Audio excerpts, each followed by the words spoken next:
Et c'est vraiment, ce manifeste-là, il me fait vraiment penser à une pilule ou un médicament qu'on prendrait chaque jour et que si on pratiquait, en fait, l'humanité entière serait en train de vivre dans un paradis.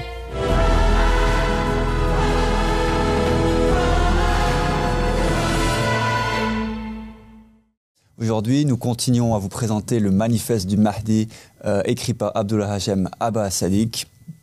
Et nous voyons que c'est le moment pour ce manifeste de venir, c'est le moment pour l'humanité d'accueillir cet homme, car il propose une révolution divine, une révolution qui va finalement amener ce royaume dont Jésus parlait, ce royaume que Mohammed il a essayé d'établir, un état de justice divine où les gens ils peuvent enfin vivre en paix, en harmonie, selon la volonté divine et arrêter de vivre selon la volonté d'hommes qui se protègent au sommet de la pyramide, une élite qui profite de la masse.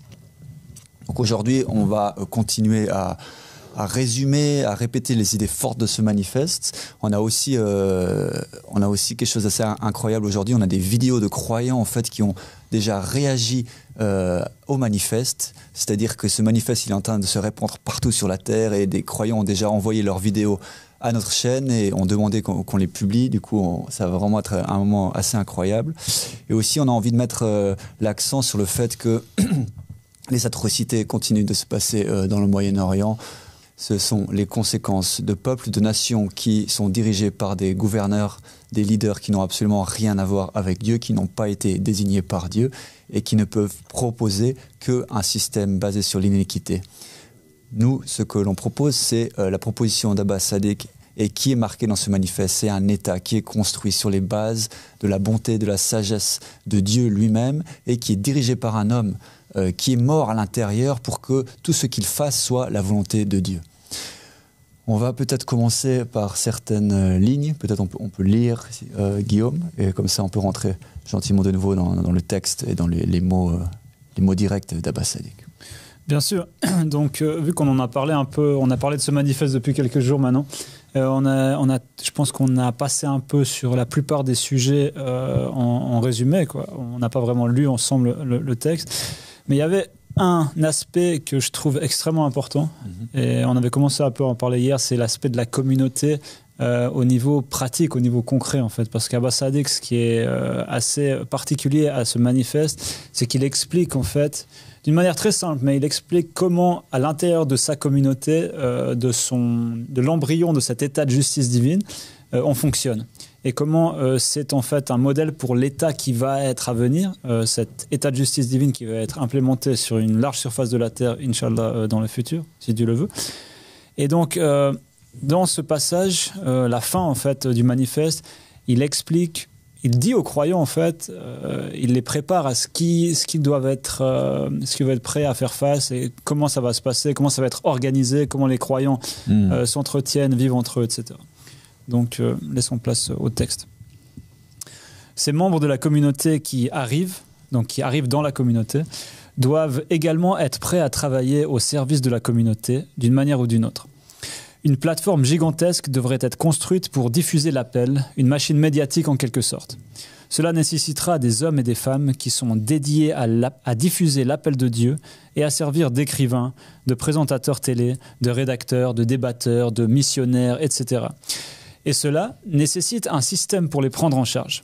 Il doit y avoir des croyants prêts à cuisiner et à nourrir la communauté des saints, des prophètes et des messagers.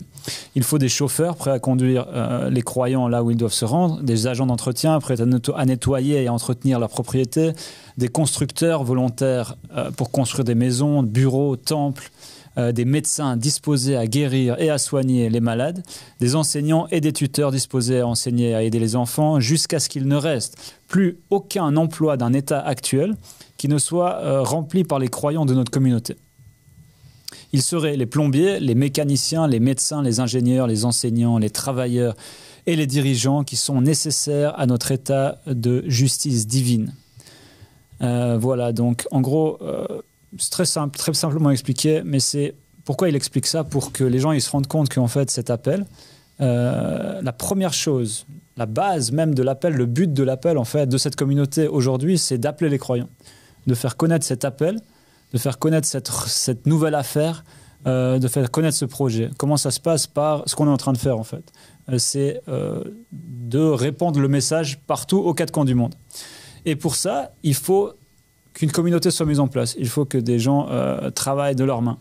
Donc ici, en fait, on est avec Abbas Saadek, que la paix soit sur lui, on est des croyants qui font partie d'une communauté, qui travaille ensemble et qui est comme une famille en vérité. Et qui est vraiment une communauté, un embryon d'un véritable État où il n'y a pas encore tous les métiers. C'est pour ça que là, il précise qu'il y aura tous les métiers possibles et qu'on sera en gros autonome en fait. Et il précise plus loin qu'il n'y aura aucune devise, par exemple, ça c'est un point très, très, très important je pense, c'est qu'il n'y a aucun échange de devises, donc il n'y a pas d'argent entre les croyants. Et c'est ce qui se passe entre nous aujourd'hui. Tous les croyants, il n'y a aucun, malgré tous les métiers différents, il n'y a aucun échange d'argent. Et c'est quelque chose qui est extraordinaire, qui est encore accompli qu'à moitié parce qu'on est obligé de dépendre d'un système extérieur parce qu'on n'est pas complètement autonome, bien sûr, et qu'on respecte le pays qui nous accueille.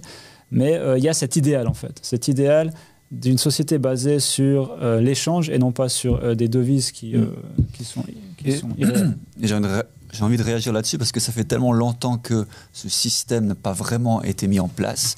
Il y a des embryons, il y a des gens, je sais, qui essayent de vivre de cette façon, mais ils sont extrêmement limités de par à cause du nombre de gens. Par exemple, je sais que de là où je venais, en Suisse, à Genève, il y a eu des gens de tous bords qui ont un point commun, qui n'ont pas d'idéologie commune, qui n'ont pas de religion commune, mais qui se mettent ensemble pour créer une sorte de monnaie qui est une monnaie d'échange, qui n'a pas une vraie monnaie, c'est une monnaie virtuelle, et ils s'échangent des services. Quand ils ont besoin, ils peuvent aller sur Internet et ils ont créé un forum.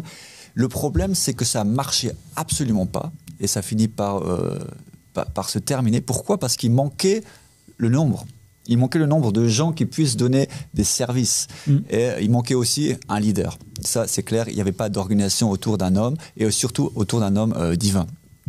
Mais c'est là que c'est vraiment intéressant, c'est qu'on a oublié comment ça marche, et on a surtout oublié les miracles que ça ferait, en fait, ces gens quand ils se mettent ensemble. C'est comme il y a cet axiome mathématique qui dit que quand on additionne des choses, la somme en fait est plus grande que l'addition des éléments individuels. Il y a des choses miraculeuses qui se passent. Et comment on vit, c'est souvent une question, comment vous faites, d'où il vient l'argent ? L'argent, exactement comme à l'époque de Jésus. Des nouveaux croyants arrivent et ils apportent leurs propriétés et on partage tout et tout le monde travaille. Et les frais sont tellement différents quand on travaille de cette façon. Et pour expliquer une façon très simple, au jour le jour, c'est quelqu'un va cuisiner, c'est son métier, il va cuisiner, il va pas recevoir de salaire. Mais le jour où il a besoin d'habits, on va lui donner. Le jour où il a besoin d'un toit, tout est gratuit. Il n'y a pas besoin de payer l'électricité, il n'y a pas besoin de payer l'eau chaude, pas besoin de payer le chauffage. Chacun fait sa part, et quand tout le monde fait sa part, un système peut fonctionner d'une façon miraculeuse et fluide et magnifique. Mais pour ça, il faut un homme à la tête qui supervise ça avec la sagesse de Dieu. Moi, ce que vous me dites, ça me rappelle un peu des sourates du Coran, par exemple la sourate La Fourmi ou les abeilles.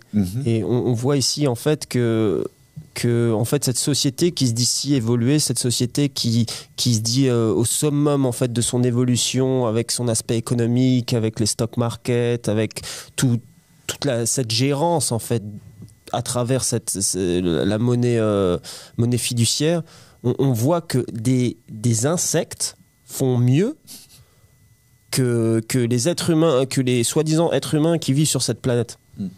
Donc c'est vraiment intéressant d'étudier, comme tu avais dit la dernière fois, regarder un documentaire sur les abeilles, regarder un documentaire sur les fourmis, comment ça fonctionne. Elles sont capables de créer des cités entières, elles sont capables de survivre dans des conditions extrêmes dues au fait qu'elles sont un seul corps.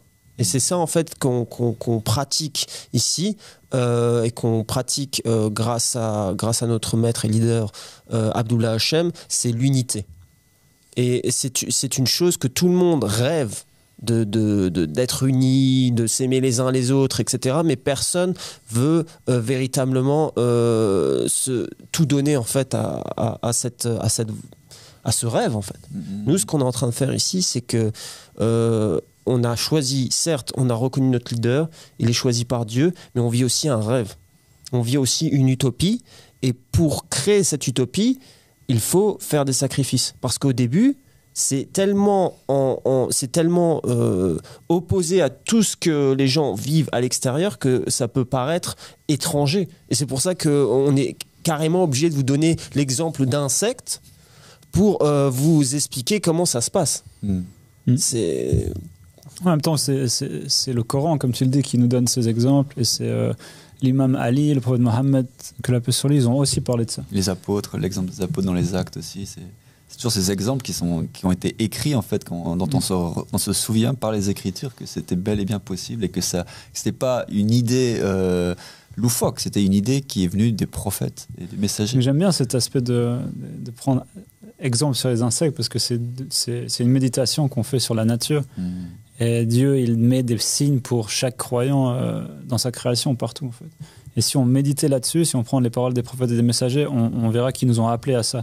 Et qu'ils nous ont appelés à méditer sur chaque création de Dieu et à voir qu'est-ce qu'on peut en tirer, en fait, pour l'adapter à une meilleure vie individuelle et sociale, en fait. Et on voit que dans ces exemples-là, c'est magnifique, en fait. Ça donne vraiment...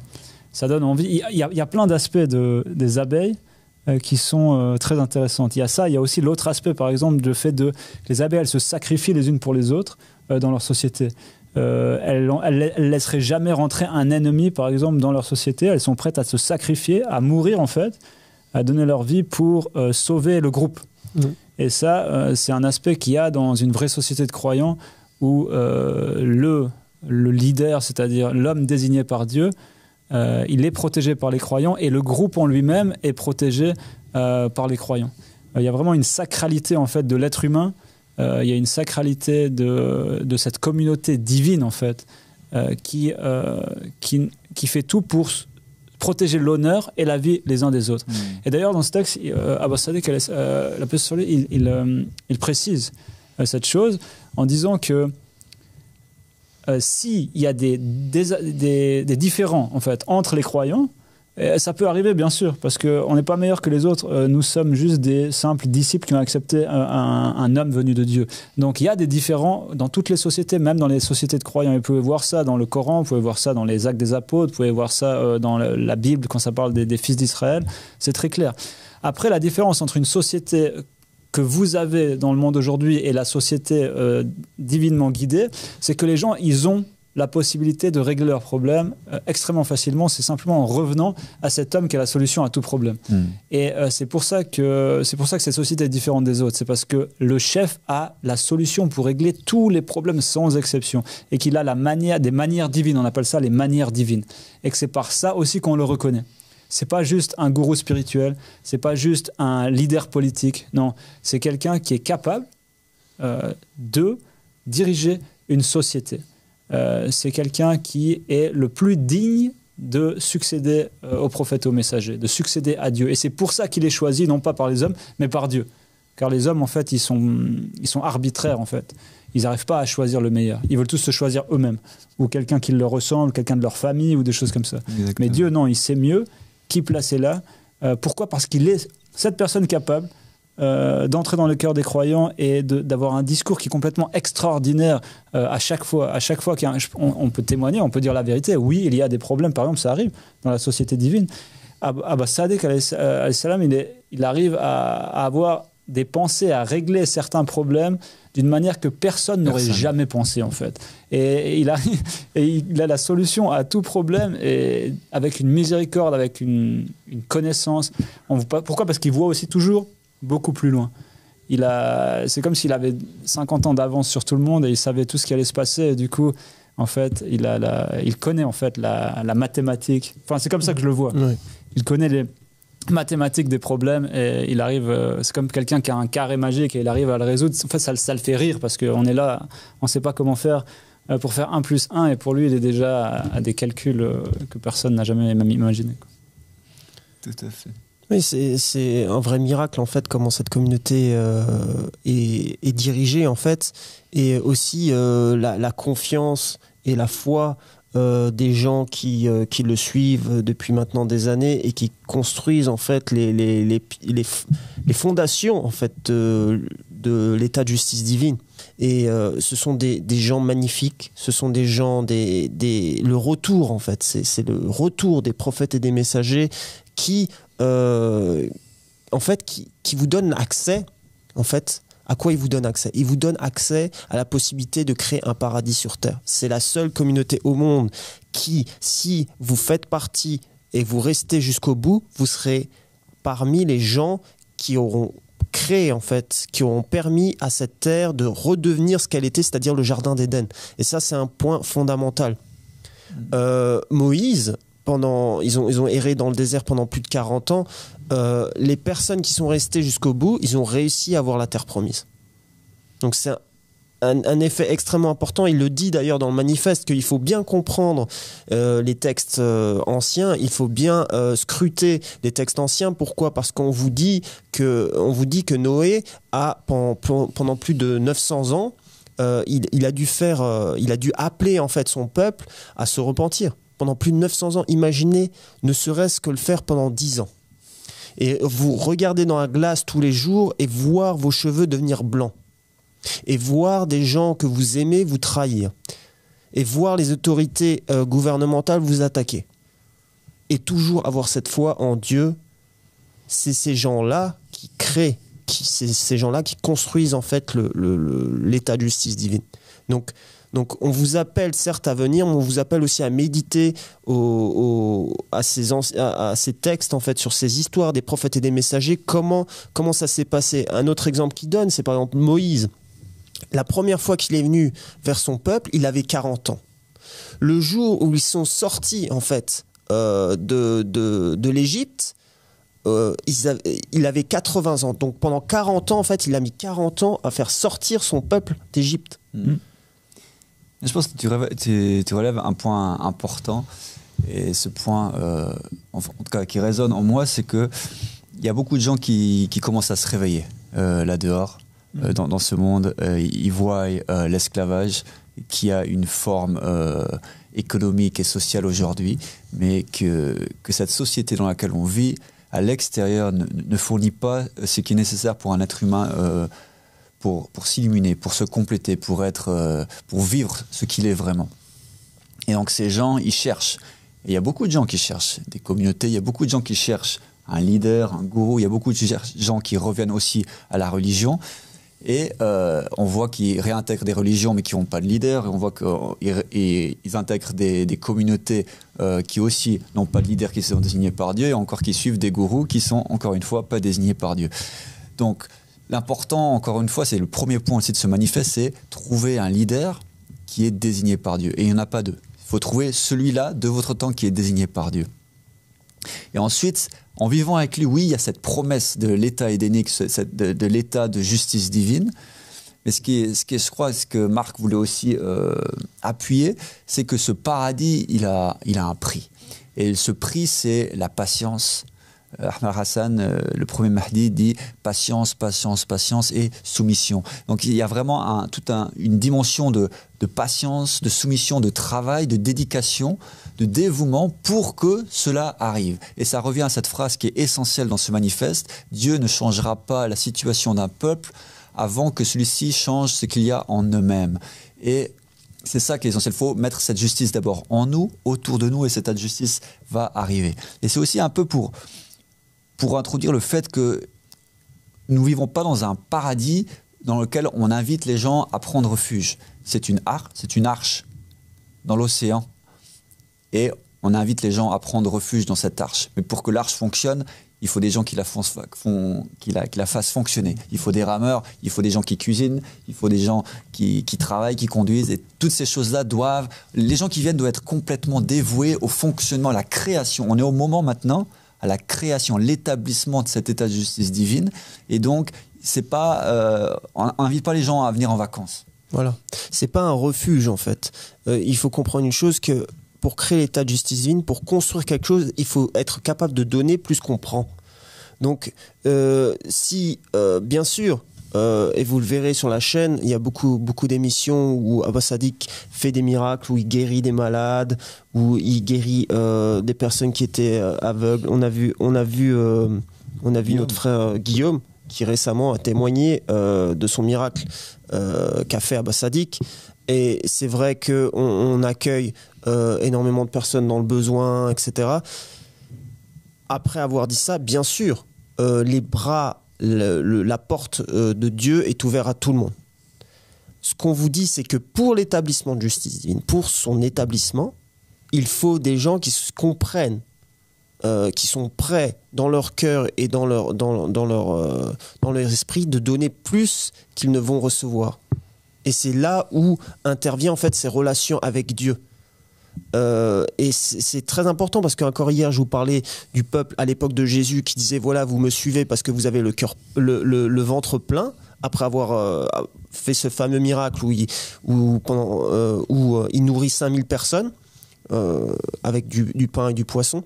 Donc c'est vraiment important en fait que vous compreniez que oui, Dieu est miséricordieux, mais oui, il a besoin en fait que vous compreniez, que vous changiez en fait pour pouvoir accomplir en fait, pour pouvoir faire en fait de cette terre un paradis. Exactement.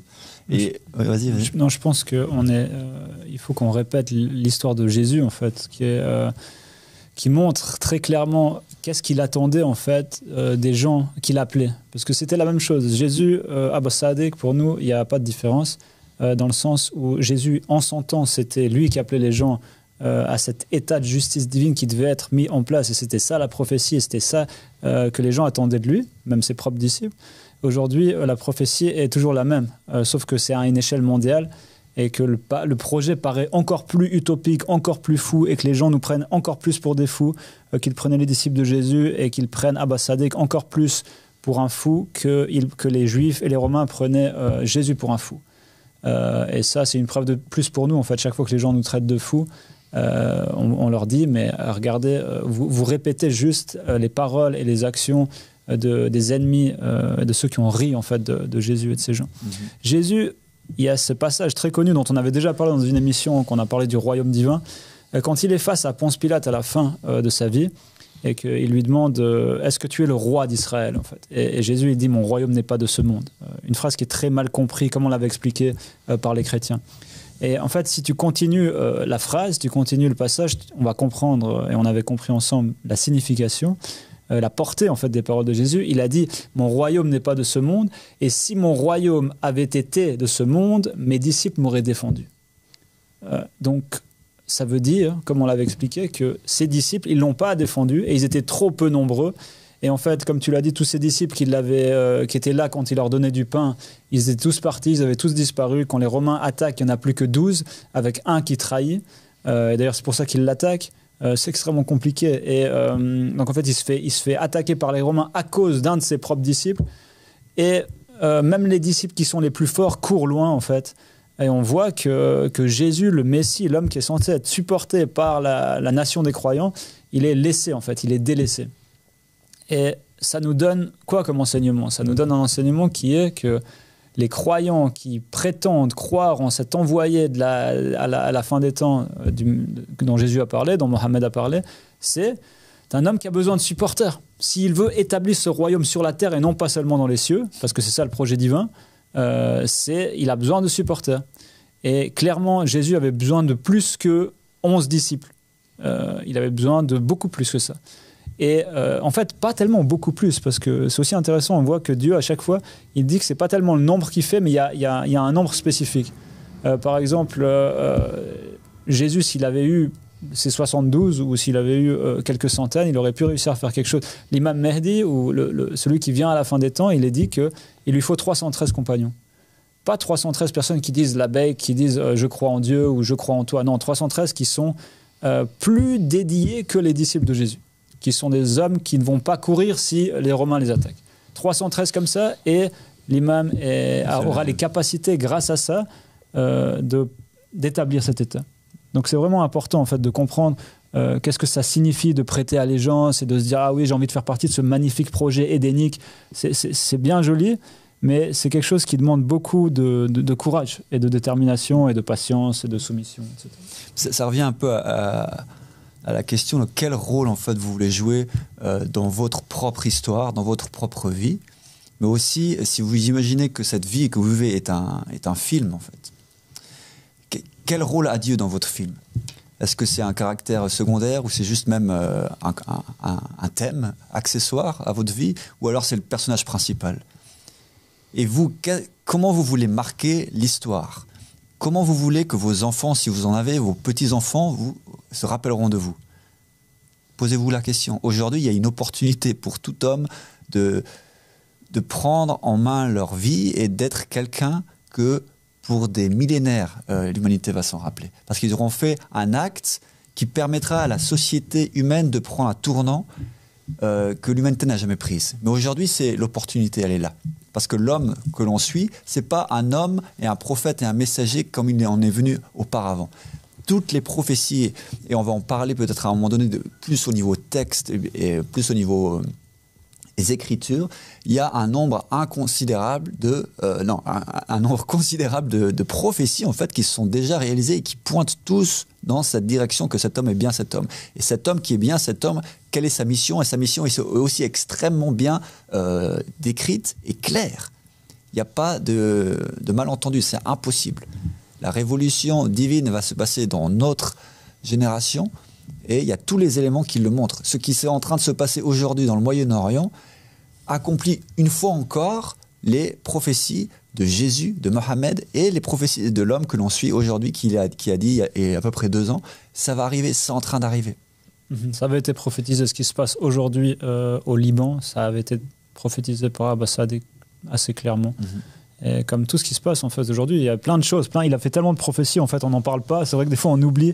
Il avait prophétisé le Covid, il avait prophétisé la cure pour soigner le Covid, il avait prophétisé toutes ces horreurs, en fait, ce qui se passe aujourd'hui.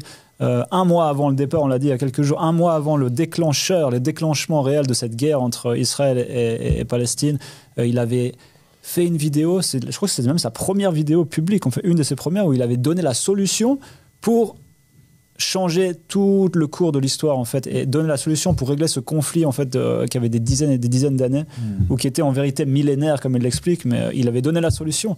Donc si seulement, vous voyez, si seulement les gens avaient pris en considération cet homme au lieu de rire de lui, aujourd'hui non seulement il n'y aurait pas Gaza complètement détruite, il n'y aurait pas le Liban qui est en train d'être détruit, il n'y aurait pas une haine grandissante entre les musulmans et les juifs, il n'y aurait pas eu d'autres groupuscules islamiques qui ont attaqué Israël, il n'y aurait pas eu tout ça. Il y aurait juste eu un règlement, il y aurait juste eu une solution en fait qui aurait changé la situation là-bas.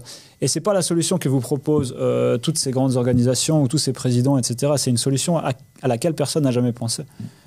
Ils auraient dû écouter l'homme divinement mentionné. C'est la seule personne qui connaît le secret très simple de comment régler la situation dans chaque problème en fait. Je vais rebondir sur le terme solution. Et la solution non seulement à ce conflit dans le Moyen-Orient, mais à toute la société humaine, et elle est dans ce manifeste, le manifeste du Mahdi écrit par Abdullah Hashem Abbas-Sadiq. Et on aimerait vous proposer la réaction d'un des croyants qui vient de Belgique, qui est notre frère Ulysse, et vous montrer en fait le trésor qu'est ce livre. Vous pouvez peut-être en être inspiré. Donc on va passer maintenant la première vidéo.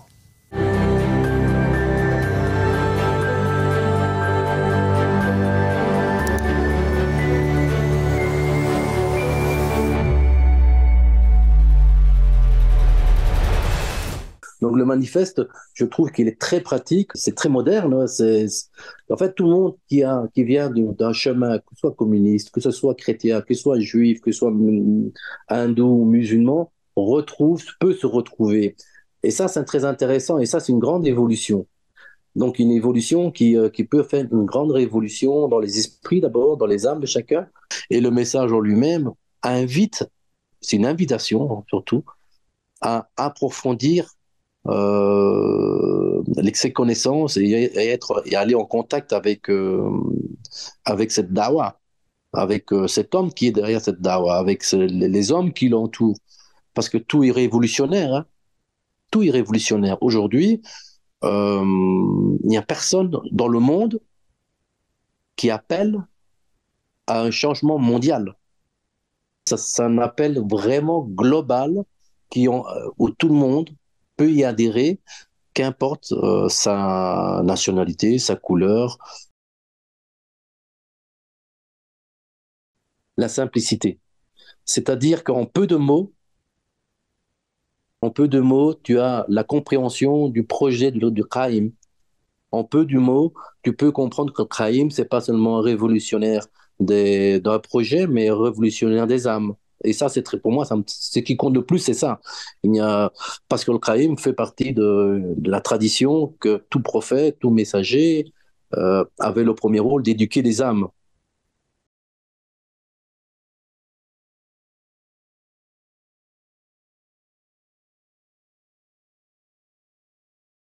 Le manifeste ici touche vraiment l'être de la personne en tant qu'individu, premièrement. La deuxième chose, ça appelle à une fraternité, qu'importe ton milieu social, qu'importe ta couleur et ta nationalité.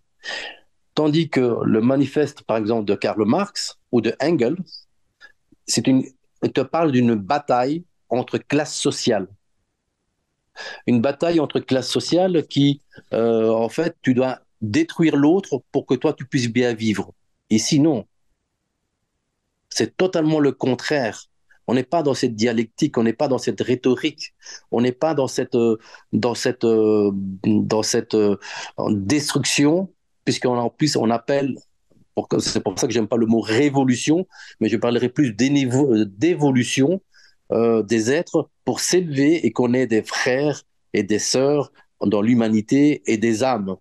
Et ça, quelque chose, ça n'existe pas. Pour qu'il y ait une révolution des peuples, ça, il faut une évolution des âmes. Mais cela ne peut se faire que par un homme qui a toutes ces valeurs.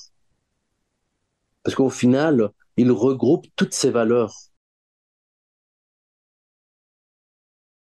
Ce que j'avais en moi, ce que mes parents m'ont transmis de combattre l'injustice, aujourd'hui je le vois à travers Abba Sadir. C'est quelque chose d'extraordinaire. Si on est vivant sur terre, c'est que Allah nous laisse encore une chance avant qu'il y ait ce déluge.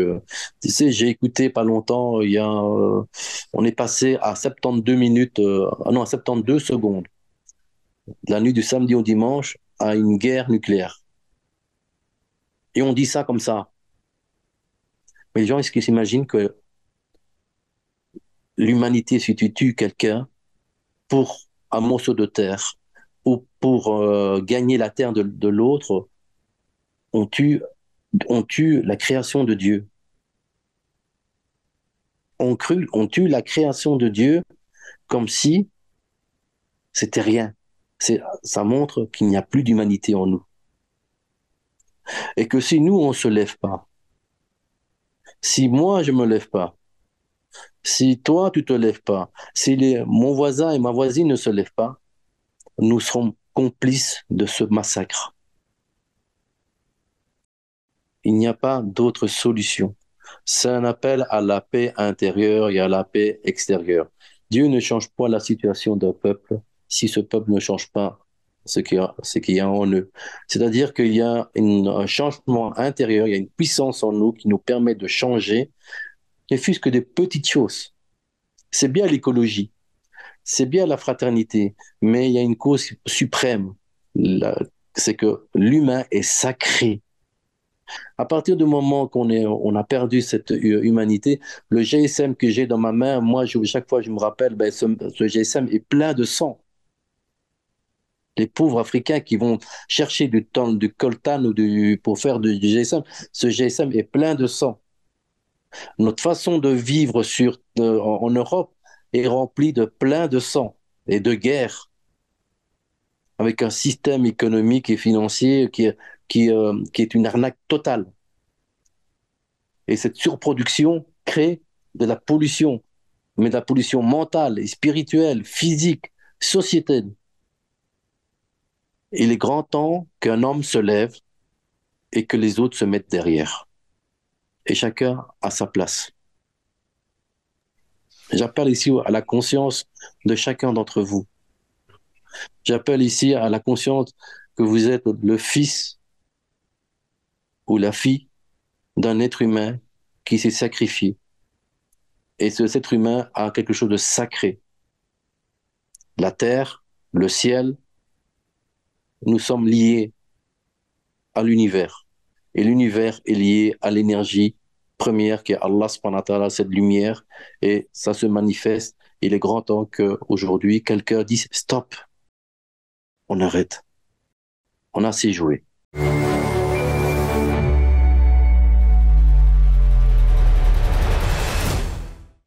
Ça fait beaucoup réfléchir. Je ne sais pas si vous voulez répondre sur 2-3 points. J'ai déjà noté plusieurs choses, mais je vous laisse la parole. Moi, le premier truc qui m'est venu à l'esprit, c'est quand il parle, des autres manifestes. Quand il dit qu'en fait, des autres manifestes parlent plus d'une bataille contre la classe sociale qui veut détruire l'autre pour pouvoir exister. Et on voit bien que dans ce manifeste-là, il n'y a aucun appel à la destruction. Il y a un appel à la paix, à vivre tous ensemble, à vraiment... en fait, il y a... Comment dire ? C'est comme une cure, en fait. C'est comme un médicament on voit bien que tout notre corps est malade, mais par contre, avec une simple cuillère à soupe de médicaments qui est prise tous les jours, on peut guérir tout le corps. Et c'est vraiment, ce manifeste-là, il me fait vraiment penser à une pilule ou un médicament qu'on prendrait chaque jour, et que si on pratiquait, en fait, l'humanité entière serait en train de vivre dans les 50 ans à venir, dans les 100 ans à venir, dans un paradis. Moi, c'est ça qui me vient à l'esprit, alors que tous les autres manifestes, vous pouvez les regarder tous, on crée quoi ? On crée une division, et on poussait les gens à vouloir détruire leur prochain. Ça, c'est vraiment le point principal qui m'est venu à l'esprit. Ouais, pour moi, c'est résumé, tous les autres mouvements, tous les autres manifestes sont des mouvements réactionnaires à quelque chose qui est de toute façon au départ incomplet, alors que ici on en a un manifeste qui est évolutionnaire, qui amène la solution depuis la source, en fait, depuis la source de la vie, depuis ce qui nous a créé lui-même a la solution, en fait, la cure pour ce que nous on a essayé de faire avec nos petits esprits limités, en fait. Ouais, et qu'est-ce qui était à la base, en fait, c'était... J'aime beaucoup quand j'écoute Ulysse, ce frère, nous parler, parce il est beaucoup attiré par ce monde des âmes, il est beaucoup marqué, en fait, par cette dimension des âmes, et c'est ce monde des âmes qui était à la base, que Dieu a créé. Avant de créer ce monde-là, il a créé les âmes. Et c'est quoi qui nous relie tous entre les croyants, entre ceux, justement, qui sont humains, en fait, qui comprennent l'humanité, qui comprennent la miséricorde avant la vengeance, qui comprennent ce principe d'amour de son prochain. C'est des gens qui ont une âme que Dieu a placée en eux. Et c'est ça que le Kraïm vient faire, en fait, c'est réunir tous les gens qui ont des âmes pour pouvoir faire une société belle, fondée sur ces principes divins, en fait, ces principes beaux. Et je suis vraiment marqué par ça, parce que je remarque que c'est tellement naturel, en fait. En islam, ils appellent ça la fitra. Ils disent que chaque homme a en lui, en fait, c'est cette connaissance naturelle du bien, en fait, que chaque homme a dans son âme. Et même, pas seulement les hommes, toute créature, en fait. Dieu a placé cette chose dans chaque créature. Il l'a créé par son amour, il l'a créé par sa lumière. Et on dirait que ce monde, aujourd'hui, il est gouverné par le mal, et que les gens trouvent qu'en fait, ils sont soumis au mal. Ils ont dit, OK, on ne peut rien faire. C'est comme ça. Le monde entier est bombardé. Les enfants meurent de faim. On ne peut rien faire. Juste vivons nos vies et mourrons, et on verra bien. C'est un peu ça. C'est un nihilisme, en fait, qui s'est installé dans le monde entier. Et on voit que, en fait, il parle beaucoup d'espoir aussi. On voit que ce manifeste, il ramène l'espoir. Le véritable espoir, en fait, d'une société qui est perdue. Et que, comme tu as dit, j'aime beaucoup ce que tu dis, Marc, c'est possible, en fait. Si on y croit, c'est possible. Che Guevara, qui était aussi un homme qui avait beaucoup d'influence dans toute cette histoire de manifeste et de nouvelles évolutions, on n'est pas avec lui, on n'est pas d'accord nécessairement avec ce qu'ils ont proposé, ils étaient complètement athées, mais il a dit cette phrase qui m'avait beaucoup influencé, qui était « Soyons réalistes, exigeons l'impossible ». Et voyez, en fait, on trouve des sagesses partout, en fait, même chez des gens qui sont athées. Pourquoi ? Parce que Dieu, en fait, il a placé de la sagesse dans toute sa création, et il a donné à qui veut bien être un humain, faire le bien. Alors, même des athées, ils peuvent faire le bien, en vérité. Et aujourd'hui, on a un homme qui est pas athée, un homme qui sait de quoi il parle, un homme qui vient pas justement en tant que réactionnaire, qui vient pas avec un parti politique, qui vient pas avec un parti religieux, qui vient avec le parti de l'âme, en fait, un parti invisible, le parti de Dieu, qui a qui est la véritable domination. Jusqu'à aujourd'hui, c'était un royaume qui était invisible, un royaume qui était purement spirituel, où dans le cœur des croyants caché, il vient le manifester à l'extérieur, et c'est ça la grande révolution. C'est que nous, on demande simplement, les hommes, laissez à Dieu gouverner. Laissez Dieu vous proposer un système. Au lieu de toujours vouloir inventer des systèmes dont vous n'avez ni la clé d'entrée ni la clé de sortie. Exactement. Et j'aime bien aussi quand il parle de... Il est extrêmement concerné et conscient, j'ai l'impression. Et il rappelle, en fait, dans son message, il fait une analyse du livre, mais il fait aussi un appel aux gens. Et il y a cette idée de... Il comprend très bien, en fait. On vous l'a répété hier, ou la fois passée, les histoires d'alliance. Il y a une nouvelle alliance qui se crée à chaque fois qu'une alliance est brisée. Et à ce passage d'une alliance brisée à une nouvelle alliance, il y a une période de châtiment. Avec Noé, c'était un déluge. Abba Sadiq a annoncé que cette fois, ce sera aussi un déluge, mais un déluge de sang. Ce sera la guerre totale. On y est à la porte de ce déluge. Et comme le dit nos frères Ulysse, si tu ne te lèves pas aujourd'hui, tu es complice de tout cela. Tu es complice pour ta propre vie, mais pour le monde entier, pour la planète entière. Donc, et je reprends encore une idée qu'il a émise, l'écologie, la fraternité, c'est bien, c'est joli, mais si vous portez plus d'importance à la Terre elle-même et à l'écologie, alors que c'est l'humanité qui est en train de la détruire, il faut trouver une solution pour les humains d'abord. Comment on s'organise? Comment on trouve une solution pour ce chenil qui est en train de se passer et ces atrocités qui sont partout et qui risquent bel et bien d'entraîner toute l'humanité et pas seulement des guerres locales. Et j'aimerais bien finir en fait sur ces propres mots. Il est temps qu'un homme se lève, un homme divin. Mais il est temps qu'un homme se lève et que les gens se rangent derrière, chacun à sa place. C'est aussi l'histoire de la justice. La justice, comme Socrate l'a défini, c'est mettre chaque chose à sa place. Et ainsi, la justice va pouvoir se manifester. C'est le message aussi de ce manifeste. On vous invite à la paix, à la justice et à lire ce manifeste. On vous dit à demain. Une belle soirée à vous.